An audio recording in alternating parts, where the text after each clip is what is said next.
Now let's turn our attention to the Far East. Japan and South Korea are burying the past to fight a common adversary. It's a very significant realignment in the region. Japan's Prime Minister Fumio Kishida went to Seoul, the first such visit by a Japanese Prime Minister in 12 years. It's a two-day visit. The idea is to move on from the past and move towards a future of cooperation between the two Asian tigers. They're both US allies and both at the receiving end of a nuclear-armed North Korea. Yet they share a difficult relationship, a difficult past. South Korea was once a Japanese colony. This was during the Second World War. Japan was part of the Axis powers. It invaded and colonized Korea, also parts of China and many Southeast Asian nations.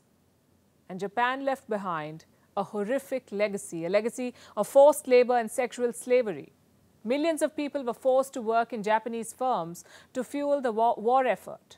Hundreds of thousands of girls became what they called comfort women, a euphemism for forced sexual workers.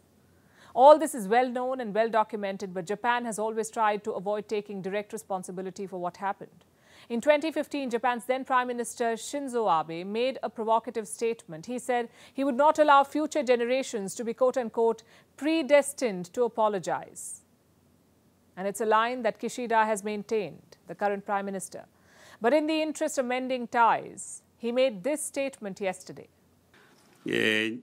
My heart aches as many people went through a very difficult and sad experience in the harsh environment at that time.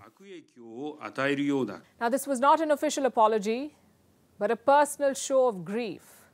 Will it help heal the wounds of the past? South Korea's President Yoon Suk-yeol is hoping that it does. I think we should move away from the perception that we cannot take a single step towards future cooperation unless the past is completely settled. Yoon has been attempting to move forward for a while now. It started with his decision over forced labor compensation. This story dates back to 2018. South Korea's Supreme Court passed a verdict. It said that Japan had to compensate the victims of forced labor. Tokyo was furious. It led to a trade war between Japan and South Korea. Japan imposed export controls on goods to South Korea. South Koreans boycotted Japanese goods. Trade between the two neighbors nosedived. But then South Korean President Yoon came up with a solution.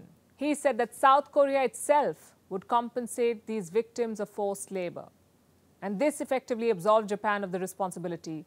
And with this decision, Yoon helped end the diplomatic row.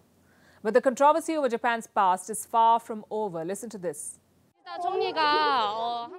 Today, the Japanese Prime Minister is visiting Seoul, and it's the first visit in 12 years by the Prime Minister.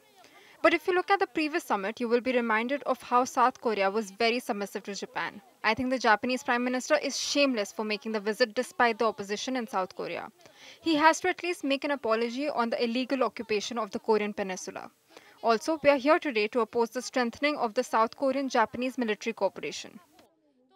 The previous summit took place last month. That's when Yoon visited Japan. He set the stage for Kishida to reciprocate. It's a resumption of what's called shuttle diplomacy between the two countries. But despite the improvement in ties, many South Koreans see Yoon's overtures as weakness. His critics feel that he's let Japan off the hook. But his reason is simple. Japanese Prime Minister Kishida and I share the recognition that North Korea's nuclear and missile development poses a grave threat to peace and stability, not only on the Korean peninsula and Japan, but also throughout the world. In a situation where trilateral cooperation between South Korea, the US and Japan is essential in responding to this North Korean threat, we agreed that close communication and consultation between the leaders of South Korea, the US and Japan, including a trilateral summit, will be very important during the upcoming G7 summit. Yoon sees North Korea as the biggest threat to his country. Japan and the US are ramping up action against North Korea. It makes sense for South Korea then to bury the hatchet and unite against a common enemy. A G7 meeting is coming up later this month. It will be hosted by Japan in Hiroshima. There's to be a trilateral summit at the sidelines. A summit between the US, Japan and South Korea. They'll work on a united military front, an effort to counter not just North Korea but also China. It's with this in mind that South Korea is looking to move past its differences with Japan. It does not wash away Tokyo's past crimes, but Seoul does not want history to jeopardize its future.